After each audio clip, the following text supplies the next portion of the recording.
thank you so much for joining us at this event. It's a big moment for Girl Up, and it's a really important moment for the world. So, I'm just excited to get to talk to you more about what this all means for all of us.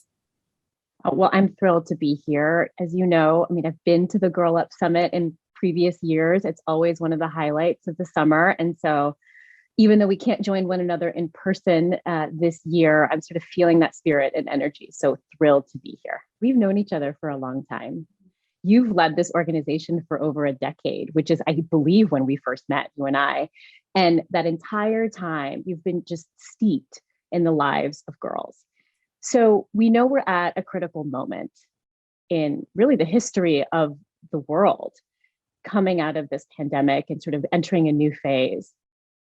So based on how much work you have done with girls and all the conversations that you've been having, how are girls feeling right now at this moment? Sort of zoom us in, if you would. What is the most pressing set of issues that are top of mind for girls? It's interesting. I think that there is an energy that I feel right now that is stronger than I have felt in a decade. I think, we just heard from some of our Girl Up alums who started this journey 10 years ago, and it was about education, awareness, fairness, right? And even those experiences just drastically transformed these Girl Up leaders. And then we fast forward to today, and it is those actual leaders who are now facing their rights being reversed, rolled back, a climate crisis that we saw coming, but weren't really talking about 10 years ago. They're still dealing with trying to come out of this pandemic, and now they're at work, right? Our alums are at work. Our younger Girl Up leaders who are in school trying to figure out their path and their next step, and they're watching the Me Too movement, and they're watching, the world. It kind of feels like it's on fire, and there's an energy, I would say. I think they're really, really mad. I think they're fired up, but I think that they're really committed to each other. And I think that what I really get from our young leaders is that they are in it, and they're in it for each other, and they're in it for everybody, right?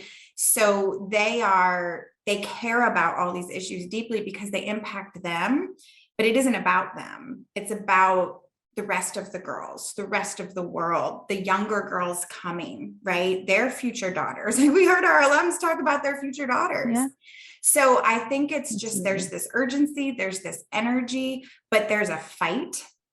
And there's a spirit there that I think is really important for us to really stay focused on too, that can help us drive our spirit and our energy, especially in this moment. I think there is a sense of solidarity and sisterhood that Girl Up has always cultivated, right, since the time of your inception, but that I think is particularly urgent and real and relevant right now as girls think about coming out of this particular period of time, entering their careers and working for the first time, putting those skills that they've honed over many years as part of this incredible program to test in the real world. And I think that's created the fight in them, which is amazing to see. I imagine we agree that we maybe wish they didn't have to fight so hard, to be honest, and that the world was a different kind of place where their leadership and their skills and their brilliance were already valued in the way that they should be. But here we are. And so the need is no less great. And so it's just incredible to see girls just take on this moment, because of course we need them to. And so given what you've described, what are you seeing as the most important interventions that need to be put in place to support young people and girls in particular, of course, as we head into this next period of time? What do we need to do to help girls today? They should already be in positions of equal influence. They should already have this power. And I think One of the things that really resonates with me is like, there is not one specific tool or one specific intervention. And we know this, right? We know this from like Absolutely. so many programs and initiatives globally that focus on all the different things impacting girls' lives specifically. And I think at the heart of it is really their agency, their rights, their voices, them being able to tap into their power, wield their power, and for us to all pay attention, listen to it, and respect it. I think if we can actually, if the intervention is to look to girls to be our partners, then we can actually solve all of these problems, right? Because they are both the tool and the solution. Yeah. They will be impacted positively by it, and they are very uniquely equipped to help us solve it. And it's the value of that contribution that I think is the most important intervention. So, you know, with Girl Up, that's kind of always been where we have stayed focused. Let's build their leadership. Let's really solidify their identity as a leader. Let's capitalize and really amplify the fact that they came to this because they wanted to make the world better in some area of injustice or inequity or unfairness that they saw. And we want to equip them to go out into the world, to be the better leaders, to solve the problems that will benefit the most people. You know, Tara, I'd love to know from your perspective, like, you have been around so many incredible female leaders. You know, now you're at the Meteor, which has just this incredible storytelling platform. When you look at our Girl Up leaders coming into the world, paired with these amazingly committed women who have been on this fight, you know, where do you see that potential? I think there's limitless potential in that. I love that you started out, frankly, by talking about the experience of alums and the conversation that you've been able to have with them 10 years on plus, and how now they're entering their careers, going on to continue incredible heights of education, and having them look back. I mean, it sounds crazy. You and I are both mothers. It sounds amazing for them to be so reflective at only 10 years out of the Girl Up program, but it's so true. And I think that intergenerational piece is so important to building what you described so aptly as girls' power. Because I think if we can make those connections between the generations and learn lessons from one another, and I truly believe it's lessons from one another, right? It's not just about girls who happen to be younger learning from us who do happen to be older, just by virtue of just more years on the earth, but that it's multi-directional always. And the other thing that you said was around really listening to girls. So for me, it's not as simple, which it never is, frankly, as investing in girls. We talk about that a lot, investing in girls. Yeah. What's equally important, and perhaps more important if we actually want to get these things done, is listening to them, but also truly hearing them when they talk about their vision of a future and a reality that is much more inspiring, frankly, than what we're able to give them today. And that's what I think is starting to really build, is this sense of being girl-centered, girl-focused, and really led by girls. I mean, y'all have been doing this for so long. That's where you started. And that's what I see really being taken up by so many of the movements that are out there, whether they come at it from a very girl-specific perspective or from a women-specific perspective, from the LGBTQ community, right? From people of color. It's really about how do we center the voices that for so many years have been silenced and underrepresented, and how can we lift those up? Because the reality is, it hasn't been working. Exactly. We know it hasn't been working. Yeah. So let's try something different. Let's actually listen to the people who are affected the most by these crises and these emergencies that we find ourselves in. And that really does come down to listening to and hearing girls, for sure. Yep. Well, so we know, because of where we are, and we've been in this space, that gender inequality persists, continues to persist. We've made some headway, but we haven't entirely chipped away at it and knocked it down. So I want to hear your thoughts about how leadership and activism are going to help actually create the change that we want to see when it comes to gender justice, which I think is a slightly different idea than perhaps what you and I were talking about 10 plus years ago, which I think is a really good thing. And how will you know when a program like Girl Up, 10 years on, now 20, 30, however many years, how will you know that you have succeeded? Yeah. How do you know that the program has been successful? I put all my money on the youngest Girl Up leader coming in, or the ones that are waiting in the wings to be ready to take up the flag, because they have lived in a different world. They have experienced a different reality with more information, more exposure, but also like more realistic understanding of what justice actually is, right? It's not about my privileged position and the injustice that I experience. It's about what is the rest of my community, my peers, my friends, the people I've connected with on the other side of the world, or from a totally different background and experience as me. And I'm more fired up about their injustice than anything that I just experienced. And that's like across the board. It almost doesn't even matter what their internal and personal experiences are. They're fired up for each other. And that's where I see this shift towards justice being so central to our young leaders today. But it's rooted in empathy, it's rooted in understanding, it's rooted in appreciation for each other. And that's why I think that they will actually solve some of these equality and equity huge challenges that I think all of us adults have just been grappling with, because I had to learn that, right? I had to be educated on my privilege, on my experience. They know it. They live it. Their lives are so intersectionally aware. And that piece in of itself tells me that they will solve this faster, that they will be more effective, that the ways that they approach collaboration and partnership and decision-making and activism is already more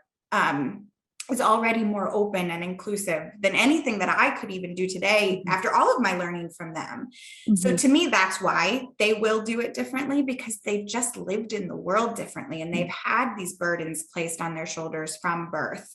They're standing in a moment where, especially here in the US, but in many countries around the world, they have less rights than you and I did at their age. Absolutely. So we need their different approach, right? And I think when I look into my crystal ball, 10, 20 years down the road, I want them at the decision-making tables. I want more of them in the places where the decisions are being made about them, right? So whether that's elected office, if that's in corporate boardrooms, if that's working their way up through management and leadership, if it's starting their own businesses, going into tech and science and research and creating the solutions for all of these problems. But I believe they will be there because they're starting at 16, knowing that they can, that they are leaders, that they do have value. They will not sit and wait for some manager or director or VP or old person to tap them on the shoulder and say, tell me what you think. Like, they will be present and participatory on day one. We heard that from our alums, that they have the confidence to do that day one of whatever that job there is. So I really do think that they're going to be in those positions of leadership faster. That's one of the biggest motivators that I have, is like, none of us have time to wait for them to have decades of experience. They see the world different, they lead different, they include people differently, and I want them to lead us as quickly as possible. I will stand next to them. I will partner with them. Nobody's passing this off on them, right? But we need them now. So how do we accelerate that trajectory so that we all don't have to wait another couple decades for things to be even worse, for them to have a say in what's happening? I love what you've said about, well, first of all, the activist soul just gave me chills, right? I think I'm just picturing in my mind just a flood of these activist souls kind of going out into the world, fanning out into so many different industries and areas of the places that we know need so much support from girls leadership to kind of get to where we know we need to be. And the other thing that you said so powerfully is, or just around this idea that it's almost that this consciousness is theirs, right? It's theirs, and they're leading on it. It's not theirs alone, but they've sort of grown up breathing this air that's very different than the atmosphere that we found ourselves in. Again, even 10 years ago, but certainly when I was growing up, when I was the age of a girl up advisor, there's no way that I had this sense of sort of ownership over what stamp I wanted to make on the world, let alone how my contribution would be connected to so many other girls and leaders around the world. And so they're sort of coming up that in an environment where that's almost it's an expectation. It's a matter of course, right? And that's not to put undue pressure on them, but I almost feel like it's a challenge that they rise to naturally. It's just something that they come to. Yeah, we're here. Girl Up is here to provide them with the skills and the training that they need to recognize where there's an opportunity to make profound change. But at that point, then they got it. They got it. As you said, we'll be standing beside them, behind them, supporting them every step of the way. But it is amazing to just watch what magic happens when you can just let girls step into their power and then just let them go. Well, and let them lead us, right? Like Yeah. that has been one of the greatest gifts that I've had over this last, decade plus with Girl Up, is that every interaction, every new year, every global crisis, the Yeah. girls lead me. They show me how to help move this movement forward, right? And so I've been led by them. I'm a totally different person, literally transformed human being from the last, 10 plus years of my time with Girl Up. I want that for everybody. I want that for the world. Like, right. I How do we am scale actually that? proof, right? How do we scale it? Exactly. I'm living it, and I want that for everyone. And I really believe in that. I mean, I think there are many ways that we share a lot of the same privileges in our life, but I think that is the most important one. I think you and I have been changed and profoundly affected by the work that we've been able to do with girls, and the work that we have done that lets us see the power of letting girls lead us to where they want to go. Right? I'm just along for the ride. I love it. And I think that you're right, that if we could scale that experience, if we could introduce more people around the world to what it's like to really have a girl-led world. And you live in that, you live and breathe that every single day as part of Girl Up. And I do that as much as I can as well. It's incredible. I mean, it's also a lot of fun. And, I mean, lots of joy, right? Lots of hope, lots of optimism. Absolutely. Which I know I relish that in this.